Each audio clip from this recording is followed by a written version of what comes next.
हम कहते हैं यूनियन एंड इट्स टेरिटरी। और भाग एक संविधान के भाग हैं 25। उनमें से पहला भाग संघ और उसके राज्य क्षेत्र के बारे में कहता है और इसके अनुच्छेद 1 से लेकर 4 तक है। अनुच्छेद या आर्टिकल 1 से लेकर 4 तक इस बारे में कहते हैं, संघ और उसके राज्य क्षेत्र के बारे में कहते हैं। ये हमको पता होना चाहिए, ठीक है जी। भाग 1 आर्टिकल 1 to 4, इसको कुछ भी नहीं आता है वो एटलीस्ट ये बात तो कम से कम याद करें। आगे हम बढ़े हैं तो इसमें अनुच्छेद 1 को हमको जानना है। अनुच्छेद 1 क्या है? अनुच्छेद 1 एक्चुअली बताता है संघ और का नाम क्या है, जैसे हमारा नाम क्या है, इस देश का नाम क्या है, और हमारा राज्य क्षेत्र कहां कहां तक है, कश्मीर से लेकर कन्याकुमारी, गुजरात टू अरुणाचल प्रदेश, असम, कहां कहां क्या क्या है। इसके अंदर इसको बोलते हैं क्लॉजेस।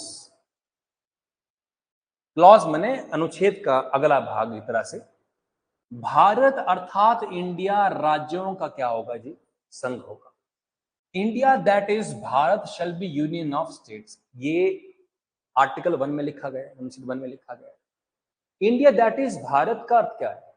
भारत अर्थात इंडिया, मतलब इसका मतलब क्या है?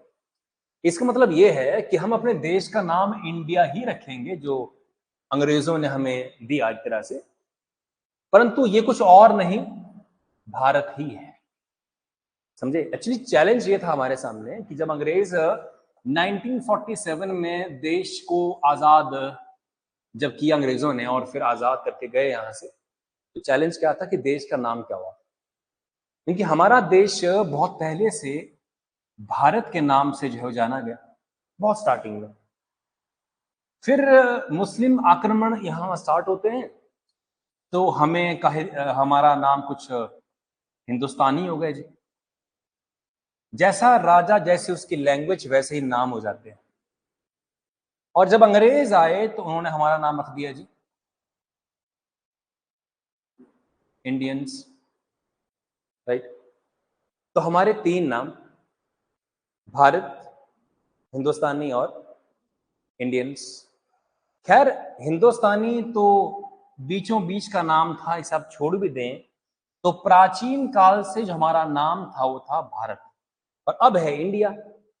तो अब इंडिया नाम हटाकर हम अगर भारत करें तो इंडिया के नाम से हम मशहूर थे वर्ल्ड में।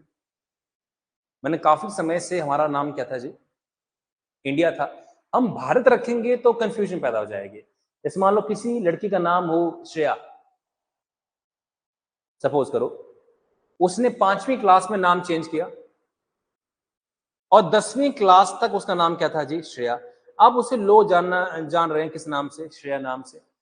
अपना नाम वो पूनम कर ले, फिर दिक्कत है कि नहीं है? क्योंकि हो सकता है उसने 10th में स्टेट में टॉप किया हो, 10वीं क्लास में उसने हिमाचल में टॉप किया हो, श्रेया नाम से जानते हैं उसको। अब अपना नाम वो कुछ और रख ले और कहीं पहुंचे और बोले कि इनका नाम पूनम है, तो लोग बोलेंगे यार पूनम ने श्रेया नाम की लड़की ने टॉप किया। भाई तू नहीं थी, वो तेरी सेम शक्ल जरूर है मगर तू नहीं है वो। समझे? इसका मतलब क्या है कि ब्रांडिंग खराब हो जाती है। तो कोई भी आदमी है उसका अगर नाम चेंज आप करते हैं तो बड़ी दिक्कतें आती हैं। उसमें भी एक नाम बनाया होता है आपने, वो नाम थोड़ा सा है कि नहीं है। तो इसलिए हमने ये कहा कि इंडिया कुछ और नहीं क्या है? भारत है, और that shall be union of states. राज्य और उसके राज्य क्षेत्र में होंगे जो पहली अनुसूची में, क्या बोलते हैं इसको? विनिर्दिष्ट बोलते हैं। विनिर्दिष्ट माने जो स्पेसिफाई किए गए हैं शेड्यूल 1 के अंदर, अर्थात हमारे जो राज्य हैं और राज्य क्षेत्र हैं वो डिटेलिंग से कहां बताए गए हैं? पहली अनुसूची के अंदर पूरी गहराई से बताए गए। पार्ट 3 में भारत के राज्य क्षेत्र में आप क्या क्या कर सकते हैं, जैसे राज्यों के राज्य क्षेत्र माने टेरिटरीज कितनी होंगी किसी स्टेट की, मैंने कोई राज्य कहां तक फैला है, बाउंड्रीज आती हैं। Union territory specified in the first schedule. ख में कहता है कि जो हमारी राज्य मतलब यूनियन टेरिटरीज हैं उसका वो कहाँ कहाँ होंगी, उनका पावर क्या होगा, केंद्र सरकार उनको कैसे चलाएगी, सारी चीजें वहां उसके अंदर क्या है डिटेलिंग से बताई गई है। ऐसे अन्य राज्य क्षेत्र जो अर्जित किए जाएं समाविष्ट होंगे, मतलब such other territories as may be acquired, मतलब कोई भी आप राज्य क्षेत्र बाहर से इंडिया में शामिल करेंगे तो उसका प्रावधान क्या है, ये सारी बातें आपको अनुच्छेद 1 में नजर आएंगी। कृपया शॉर्ट में फटाफट से इसको छाप लीजिएगा यहां से, जल्दी से, समय कम है तो फटाफट से बनाइए इसको। संघ का नाम और उसके राज्य क्षेत्र अनुच्छेद 1 में आते हैं।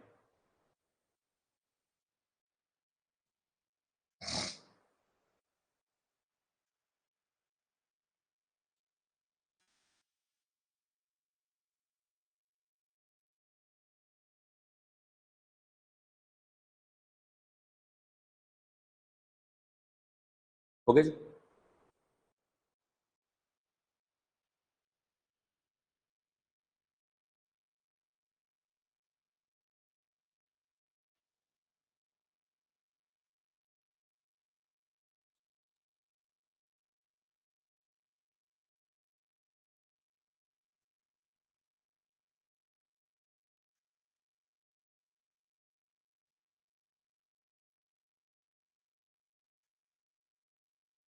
हो गया जी?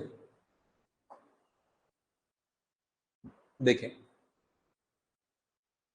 हम यूनियन शब्द यूज करते हैं इंडिया में, और ये हमने शब्द कहां से लिया, यूके से। में संघ वाला जो विचार है कि भारत एक संघ है, संघ मैंने काफी राज्य हैं भारत में, वो यूनाइटेड हैं, वो अलग नहीं हो सकते। संघ का मतलब आप ही समझिएगा कि भारत में कई सारे क्या हैं जी, छोटे छोटे राज्य हैं कि नहीं है, और वो एक यूनिफाइड है, वो अलग भारत से नहीं हो सकते हैं। फेडरेशन, फेडरल शब्द या फेडरेशन शब्द कहां से आया है, यूएसए से आया है। और जो कन्फेडरेशन होती है वो होती है कि कई देशों का आपसी समूह, जैसे बेल्जियम में क्या है, यूरोपियन यूनियन है, तो बेल्जियम में जो यूरोपियन यूनियन है उसका एक, यूरोपियन यूनियन मतलब लगभग 29 देशों का क्या है, एक समूह है, उसे बोलते हैं कन्फेडरेशन। फेडरेशन क्या होती है, जब कई छोटे छोटे जो राज्य होते हैं वो आपस में क्या करते हैं जी, एक एग्रीमेंट, और एग्रीमेंट से एक देश बना देते हैं, उसे बोलते हैं federation, federal countries, federal. USA क्या है, कैसा देश है, जब अमेरिका बना था तो एक्चुअली 51 के आसपास के छोटे छोटे प्रांत थे, उन्होंने आपस में एग्रीमेंट किया कि मिलकर एक बड़ा देश बनाते हैं, मिलकर एक बड़ा देश बनाते हैं, तो बना था अमेरिका। हमारे यहाँ ऐसा नहीं था, हमारे यहाँ देश पहले बना है, राज्य बाद में। अमेरिका में राज्य पहले थे, देश बाद में क्रिएट हुआ है, ये डिफरेंस है। तो इंडिया क्या है, यूनियन ऑफ स्टेट्स है, कई राज्यों का संघ है। इसमें अंबेडकर ने क्या कहा था कि not the result of agreement, माने हमारे यहाँ जो, हमारा जो देश बना है वो राज्यों के बीच में किसी एग्रीमेंट के तहत नहीं बना है, समझे आप। अमेरिका कैसे बना जी, राज्यों के बीच में क्या हुआ, एक एग्रीमेंट, फिर बना अमेरिका, बट यहां कोई एग्रीमेंट नहीं हुआ, डबल है वहां पे, क्योंकि उनकी फ्रीडम काफी है, ऑटोनॉमी काफी है राज्यों को वहां पे, और क्यों ना हो, क्योंकि वो राज्यों ने आपस में एग्रीमेंट किया तो बना था एक देश। तो उनके स्टेट्स के बाद काफी ऑटोनॉमी, मतलब फ्रीडम होती है काम करने की। मैंने केंद्र जो है राज्यों पे हावी नहीं है, भारत में केंद्र काफी ताकतवर है, सेंट्रल गवर्नमेंट काफी ताकतवर होती है। और अंबेडकर ने कहा कि कोई भी राज्य भारत से अलग नहीं हो सकता है, हमारे यहाँ पर राज्यों को आजादी या उनको इंडिया से अलग होने की परमिशन नहीं है, बट यूएसए में ऐसा है। यूएसए में कोई भी राज्य चाहे अमेरिका से अलग होने के लिए तो हो सकता है, वो एग्रीमेंट के तहत ही आए हैं, और एग्रीमेंट तोड़ना चाहे तोड़ सकते। हमारे यहाँ कोई एग्रीमेंट नहीं है राज्यों के बीच में कि हम इंडिया में शामिल होने जा रहे हैं, कोई ऐसा एग्रीमेंट नहीं है। हाँ, जम्मू कश्मीर के राज्य ने एग्रीमेंट किया था, हरि सिंह ने, वो सारी लंबी कहानी है, पढ़ेंगे आप उसको। इंडिया कैसी स्टेट है जी, यूनियन है, an indestructible union of destructible states, मतलब भारत का जो संघ है उसे कोई तोड़ नहीं सकता है, बट राज्यों को हम तोड़ सकते हैं। बिहार से बना दिया हमने झारखंड, यूपी से बन गया उत्तराखंड और मध्य प्रदेश से छत्तीसगढ़। राज्य टूट सकते हैं। डिस्ट्रक्टिबल स्टेट्स मतलब विनाशी राज्य। अब हिंदी में थोड़ा सा अजीब है ट्रांसलेशन इसका, बट डिस्ट्रक्टिबल का मतलब क्या होता है कि केंद्र सरकार चाहे तो राज्यों को तोड़ सकती है बेटर गवर्नेंस के लिए। यूपी कुछ पहाड़ी इलाका था, बन गया उत्तराखंड, और उत्तराखंड की छवि यूपी से अलग हो गई। अब उत्तराखंड को हम अच्छी उससे देखते हैं। जब तक वो यूपी का पार्ट था बोलते हैं यूपी वाले हैं, यूपी वाले ऐसे होते, तो वो बेचारे खज्जर हो रहे थे। जबकि यूपी निचला जो इलाका है वो प्लेन है, वहां की भाषा अलग, खान पीन अलग, और ऊपरी पहाड़ी इलाका वो थोड़ा सा हिमाचली कल्चर है, पहाड़ी कल्चर है, उसे अलग करना जरूरी था।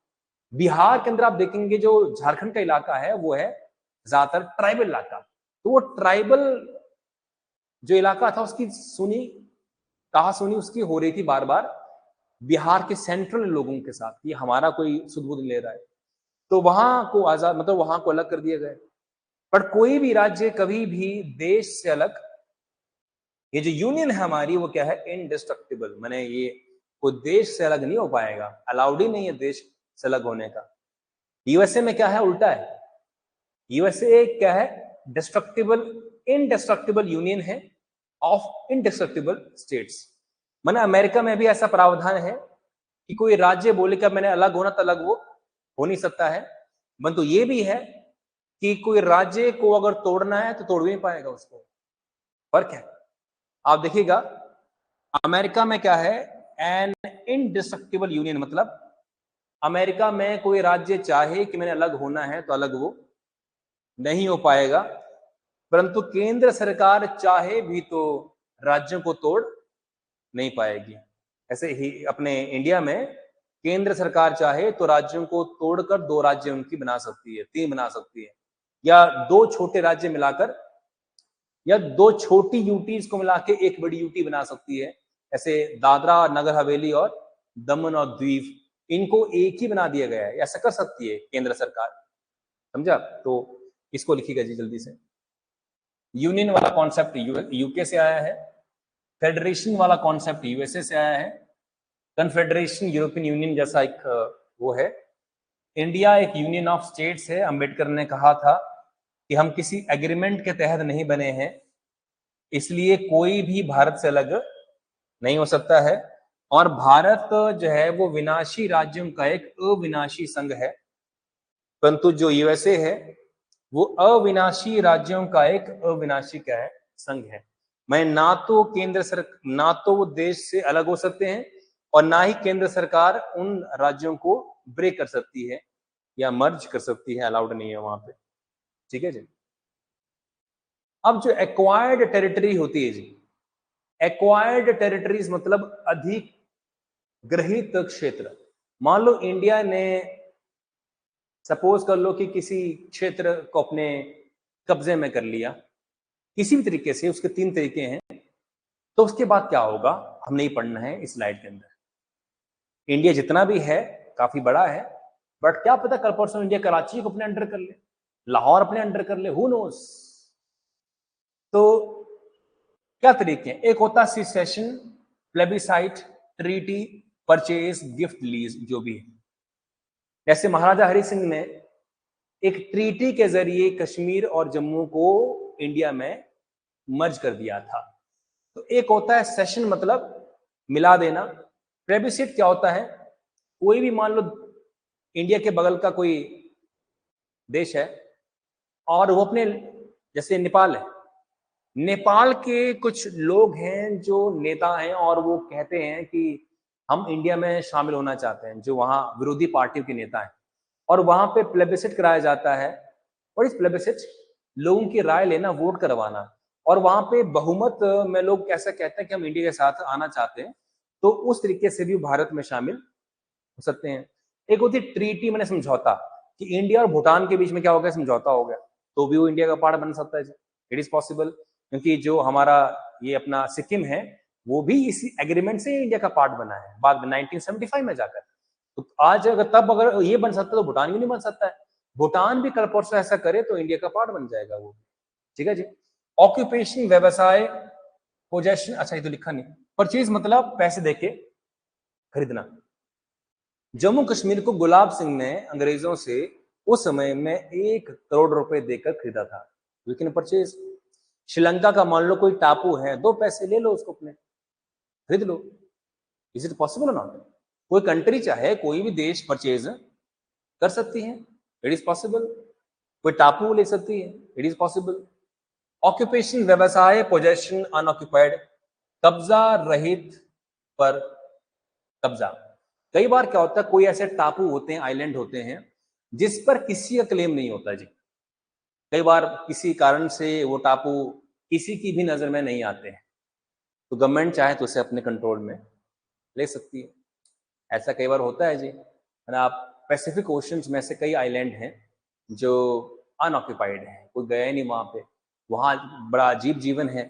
इवन हमारे यहाँ पे नित्यानंद जो बाबा हैं, जो बोलता है E=mc², नॉट mc², कुछ ऐसा बात। नित्यानंद बड़ा फेमस बाबा है और उसने एक नया देश बनाया, कैलासा। उसने एक आइलैंड परचेज किया, आइलैंड, एक द्वीप परचेज किया है इंडिया से। वो रेप बलात्कार के मामले में भागा हुआ है बाबा एक, नित्यानंद, और वो भागकर इंडिया से चला गया। उसने कहीं जाकर एक आइलैंड खरीदा है। ऐसे कई आइलैंड हैं जो अनऑक्यूपाइड है, कोई रहता ही नहीं वहां पे, और किसी देश ने उनके ऊपर क्लेम नहीं किया हुआ, तो उसने उसको कब्जा लिया और वहां वो अपना कीर्तन कर रहा है, अपना चला रहा, सारा सिस्टम चला रहा है। ऐसा सुनने को आया है नित्यानंद। और वो नागरिकता ऑफर कर रहा है कई इंडियंस को कि आप यहाँ हो, यहाँ के नागरिक बन जाओ, मैं तुम्हें ये फैसिलिटी दूंगा, ब्लैक मनी पे कोई लॉ नहीं होगा, फलना होगा, खुली छूट दे रहा है वो, सीधी सी बात है कि यहाँ आओ। सबजुकेशन क्या होता है? किसी देश को हराना, उस पर विजय हासिल करना, फिर उसका एरिया अपने देश में कर लेना। तो आप देख पा रहे हैं कि इसमें 3 तरीके हैं जिस तरीके से कोई देश हमारे, या कोई क्षेत्र हमारे देश का हिस्सा बन सकता है। बट जब भी हमारे देश का हिस्सा बनेगा, या यूं कहें कि पीस ऑफ लैंड है, हमारे देश का पार्ट बनेगा, तो वो 3 तरीके से मैक्सिमम बन सकता है। अच्छा, अधिवेशन से, प्लेबिसिट से, ट्रीटी से, परचेज से कौन सा बना है? तो आप जानते हैं कि फ्रांस के अंदर बहुत सारे क्षेत्र इंडिया में रहे हैं। जैसे चंद्र नागौर जो वेस्ट बंगाल का है, वो 1954 में इंडिया की सरकार ने फ्रेंच गवर्नमेंट से ट्रीटी करके उसे अपना पार्ट बना लिया। पौंडीचेरी है, करिकाल है, यनोम है और माहे है। आज में पौंडीचेरी जो, या पुडुचेरी जो यूनियन टेरिटरी है, उसके 4 लैंड मासेस हैं, 4 उसके छोटे छोटे भूमि वाले क्षेत्र हैं, पुडुचेरी, करिकाल, यनाओ और माहे। ये हमने किससे लिए थे? फ्रांस से लिए थे। सिक्किम जो है और जम्मू और कश्मीर जो है, ये एक ट्रीटी के तहत इंडिया में शामिल हुए थे। एक ट्रीटी की गई थी, इंस्ट्रूमेंट ऑफ सक्सेशन। जूनागढ़ जो गुजरात के एरिया में आता है, वो 20 फरवरी 1948 को भारत में शामिल हुआ था, एक ट्रीटी करके, भारत सरकार से समझौता करके। हैदराबाद जो स्टेट है 1948 में इंडिया का पार्ट बनी थी। 1947 तक ना तो हैदराबाद इंडिया का था, ना जम्मू और कश्मीर था, ना सिक्किम था, ना जूनागढ़ था, ना पुडुचेरी था, और चंद्रनागौर बड़ा एरिया है वेस्ट बंगाल का, वो भी भारत का हिस्सा नहीं था। अब जो है पोजेशन अनऑक्यूपाइड, मैंने जैसे कहा आपको कि कई ऐसी जगहें हैं जिस पर कोई, किसी देश ने कंट्रोल नहीं दिखाया कि उनका है ये। तो कई ऐसी जगहें थी जो अनऑक्यूपाइड थी, जिन पर कब्जा करना जो है वो जरूरी था। जैसे न्यू मोरे आइलैंड है एक, साउथ तलपटी है, और भोला नाम का साइक्लोन आया था। ये एक्चुअली बे ऑफ बंगाल के अंदर है जी, न्यू मोरे, आप पढ़ना कभी इस बारे में। न्यू मोरे आइलैंड बड़ा जबरदस्त आइलैंड है, और यहाँ बाढ़ आती है तो ये पूरा पानी से भर जाता है। तो उससे पहले पहले आपको वहां से निकलना पड़ता है, बरसात आने से पहले पहले। तो न्यू मोरे आइलैंड बड़ा जबरदस्त आइलैंड है। और भोला जो साइक्लोन था 1970 का, ऐसे कहते हैं, उसने बड़ी बर्बादी यहाँ न्यू मोरे में की थी। वो आपको पढ़ाऊंगा सारे बारी बारी। 7 जुलाई 2014 में परमानेंट कोर्ट ऑफ आर्बिट्रेशन एक अंतरराष्ट्रीय स्तर पर है, इसने कहा था कि न्यू मोरे जो आइलैंड है वो भारत का ही, कि इसमें किसी देश का कब्जा था नहीं। तो अब जब खाली जगह थी तो कोई देश इसको अपने ले लेता तो कोई दिक्कत वाली बात नहीं है, इसमें आर्बिट्रेशन हो चुकी है। सब्जुगेशन का मतलब क्या होता है कि आपने उनको हराया और कब्जा किया। पुर्तगाली जो भारत में थे, दादरा और नगर हवेली जो थी, उसको आजादी मिली है 1954 में। तो इंडियन मिलिट्री ने और पुलिस ने पुर्तगालियों को हराया और इनको अपने कब्जे में कर लिया। इसके बाद आप देखेंगे 1961 में 1961 में पुर्तगालियों को फिर हराया और गोवा, दमन और दीव पर भी जो है कब्जा कर लिया। तो प्लीज अंडरस्टैंड दैट कि गोवा, दमन और दीव कब भारत का हिस्सा बने हैं जी? 1961 के अंदर। और दादरा और नगर हवेली कब बने हैं जी? 1954 के अंदर। आप देखेंगे ये हिस्सों में अभी भी कैसा कल्चर है जी? पुर्तगाली कल्चर है। आप जब गोवा जाएंगे आपको वहां पे पुर्तगाली कल्चर दिखेगा, लिटरली दिखेगा आपको कल्चर वहां का म्यूजिक, वहां का खान पीन, वहां के रेस्टोरेंट के मेन्यूज में आप देखेंगे पुर्तगाली कल्चर, पुर्तगाली आपको क्विजीन, खान पीन नजर आएगा। ठीक है जी, तो ये बात है यहाँ पे। और रही बात पुडुचेरी की, कार्यकाल की, आपको दिखेगा यहाँ पे जो फ्रेंच का कंट्रोल आपको इन पे था, तो नेचुरली इनमें कल्चर अभी भी फ्रांसीसी है। वो नोट जी, नोट करना इंपॉर्टेंट है।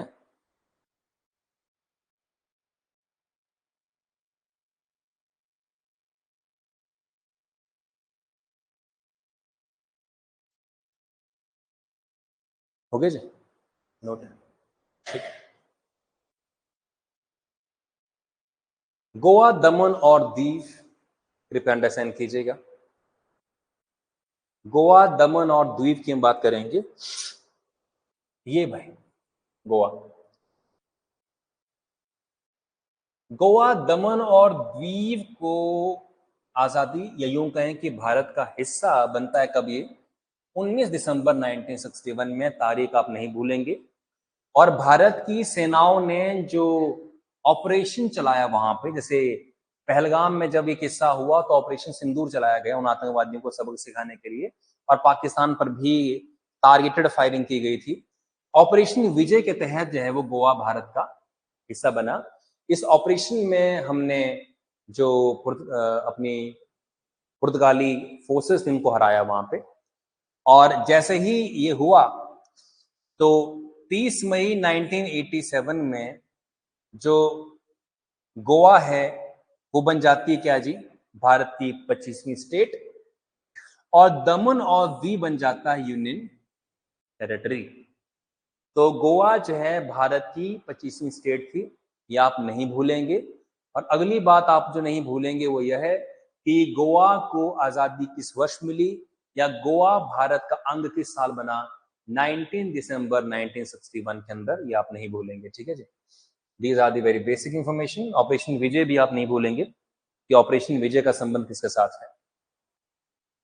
चलिए जी, हो गया नोट यहां तक? रोज आपको ये रिवाइज भी करना है। चलिए, जूनागढ़ की बात करें भाई तो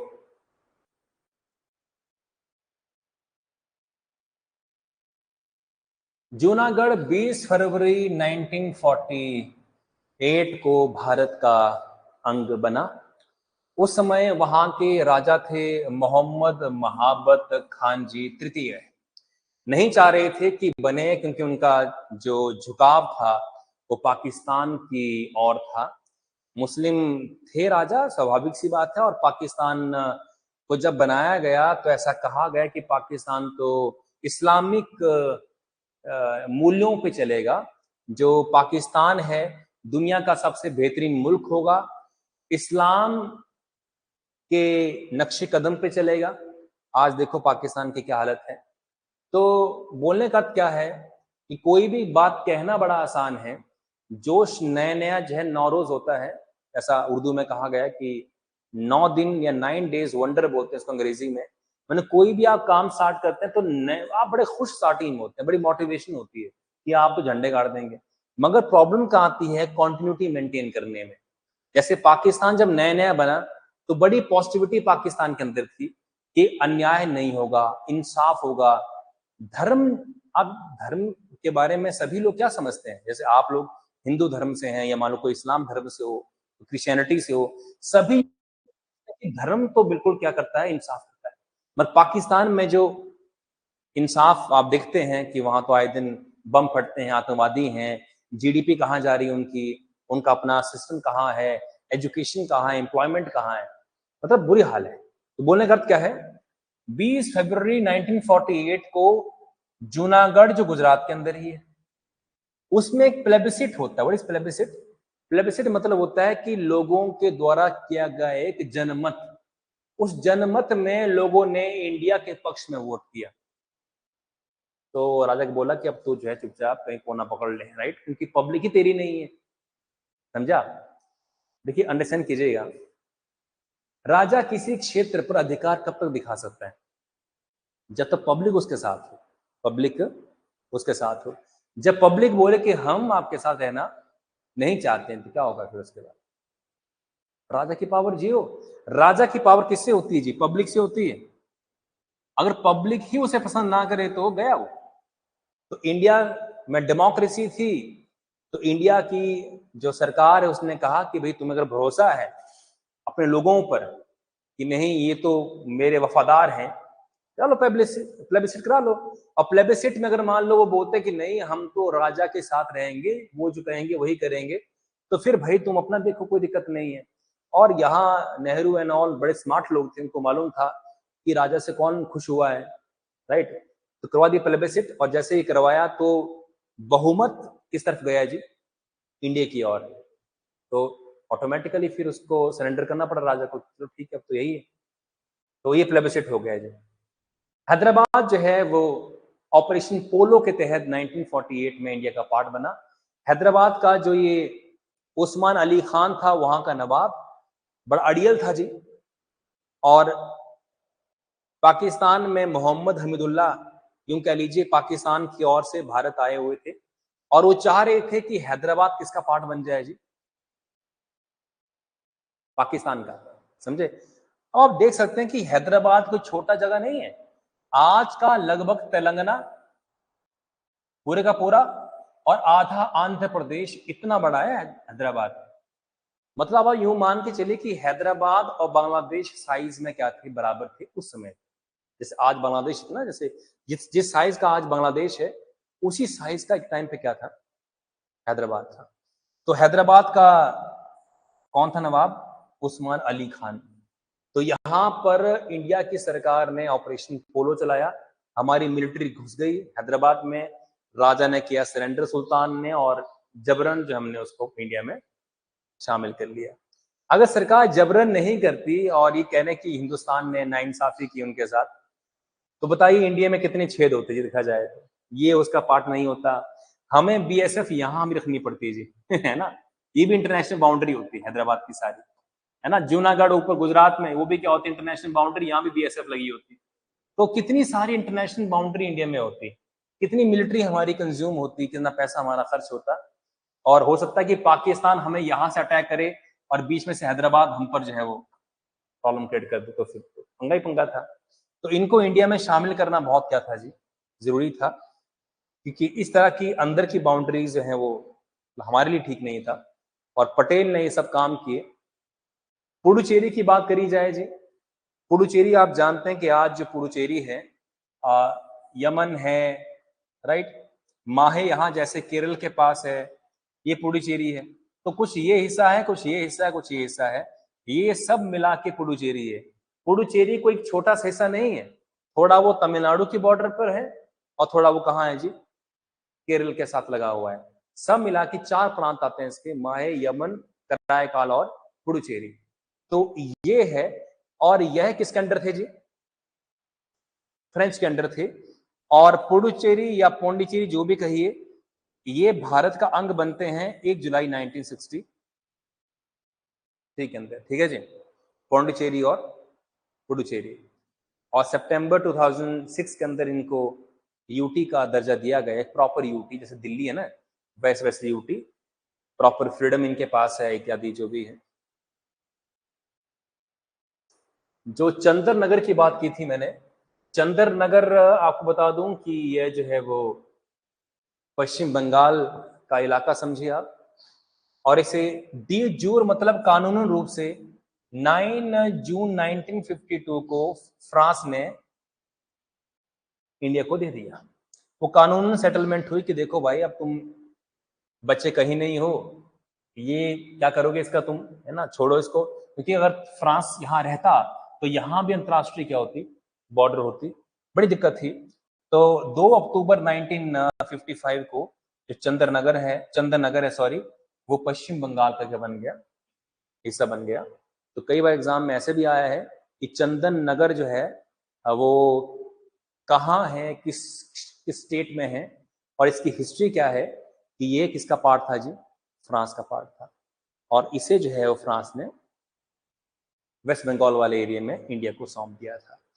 तो फ्रेंच गवर्नमेंट ने, फ्रांसीसी सरकार ने बड़ा कोऑपरेट किया इंडिया के साथ, देखा जाए तो उनके साथ ज्यादा युद्ध हमने किए नहीं, बस एग्रीमेंट किए, ट्रीटीज की, कोऑपरेशन किया और सब ठीक ठाक रहा। तो इंडिया जो है, मुकम्मल इंडिया जो है बन गया हमारा। यहां तक आपने नोट कर लिया जी। चलिए न्यू मोरे की बात करेंगे। न्यू मोरे के बारे में मैंने कहा था आपको कि बंगाल की खाड़ी में ये है। आप देख सकते हैं कि ये इंडिया है, ये आपका बांग्लादेश है। और आपने ये कभी सुना होगा कि इस तरह की चीजों को हम क्या बोलते हैं जी, डेल्टा। ठीक है जी, समझे आप, ये इस तरह का। आपने कभी देखा होगा कि नदी जो होती है वो जब डैम के पास पहुंचती है, पहले पीछे से उसका एक मुख होता है, आगे पहुंचते ही वो ऐसे बढ़ जाती है। इसको बोलते हैं हम डेल्टा। तो सुंदरबन डेल्टा है ये, समझा आप लोग। अब ये जो बंगाल की खाड़ी है, इसमें एक टापू है, आइलैंड है, इसका नाम है न्यू मोरे, बंगाल की खाड़ी में जी। वेस्ट बंगाल के नीचे है, इंडिया का ये जो हिस्सा है पश्चिम बंगाल का, क्लोज इसके है। और ये जो आइलैंड है वो किसी के कंट्रोल में था नहीं। ऐसा बोलते हैं कि जो भोला साइक्लोन था 1970 का, तो उस मतलब उस साइक्लोन के बाद ही दिखा था। ऐसे कई टापू हैं जो जमीन के अंदर ही हैं, बट उभर नहीं पाए हैं, है ना जी। किसी कोई टापू बनाना हो तो जमीन से कितना उभरेगा ऊपर वो, अगर मान लो अगर 15-20 मीटर ही बाहर आ जाए पानी के ऊपर, बन गया टापू। ठीक है, तो ये चीज है। तो ये इंडिया के कब्जे में आ गया था 1970 में। सिक्किम की बात हम करें तो आप देख सकते हैं सिक्किम का जो हेड होता है, या सिक्किम का जो वेशभूषा है, सिक्किम का कल्चर है, भूटान से मिलता है जी। बट सिक्किम एक अलग क्या थी, एक स्टेट थी, एक अलग काइंड ऑफ प्रांत था, भूटान अलग था। सिक्किम ने इंडिया की सरकार से रिक्वेस्ट किया कि आप हमारे इसको इंडिया में शामिल, हम आपके साथ आना चाहते हैं।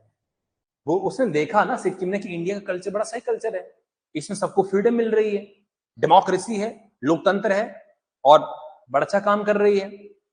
तो 16 मई 1975 को सिक्किम जो है वो भारत का 22वां राज्य बन गया। और उस समय पे जो सिक्किम को चला रहे थे उनका नाम था दी 70th करमापा। करमापा जो होते हैं, ऐसे संत नहीं होते हमारे यहाँ पे, जैसे आपने सुना होगा कि हमारे यहाँ शक्तिपीठ हैं, हमारे यहाँ पे बहुत सारे धार्मिक स्थल हैं, तो हमारे यहाँ पे शंकराचार्य की एक उपाधि होती है जो इस तरह के शक्तिपीठ के मुखिया होते हैं। तो ऐसे करमापा जो होता है वो बौद्ध धर्म में बड़ा लीडर होता है करमापा। तो 70 करमापा ने साइन किया था, एग्रीमेंट किया था इंडिया के साथ, और उसने मिला दिया इसको। तो आप ये भूलेंगे नहीं कि तारीख क्या थी, 16 मई 1975। और सिक्किम बना कौन सा राज्य, 22वां। उस समय के जो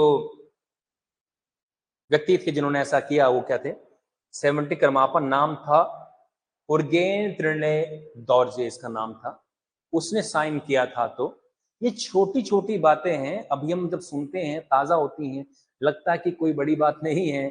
जब एग्जाम में क्वेश्चन आता है तो हमारा रिवीजन तब तक नहीं होता है, और 22-26 लगता है, या सिक्किम 1975 16 मई था कि 76 था, बड़ी कंफ्यूजन रहती है।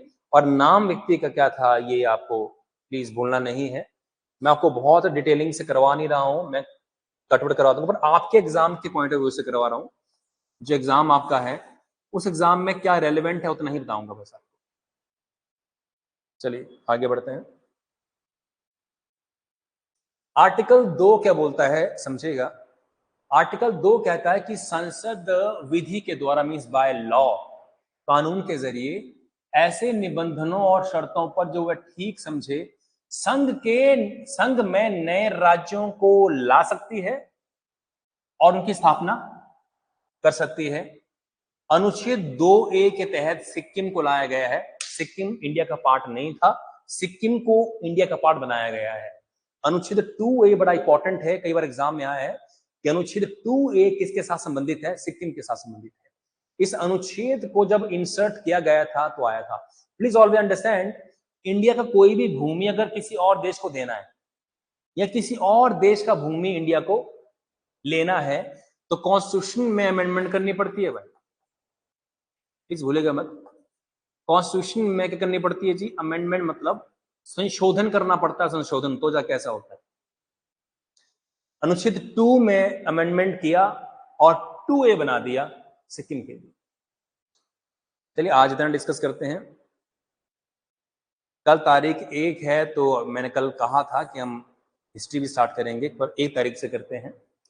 45 मिनट करूंगा 60, बट मॉडर्न हिस्ट्री के 7th लेक्चर पहले बड़े इंपॉर्टेंट होंगे, पहले 7 से 10 लेक्चर, क्योंकि उसमें जो रू है ना, रू हिस्ट्री की, वो बाहर निकल के आ जाएगी। और आपने वो स्टार्टिंग के नहीं पढ़े, सीधे आप 11वें पे चले गए तो आप पाएंगे कि उसके अंदर वो जो क्रक्स था इंफॉर्मेशन का वो आप पकड़ नहीं पाएंगे कभी भी। तो वो चीज़ है। चलिए बाकी डिस्कशन कल करते हैं। हाँ जी 6500 65।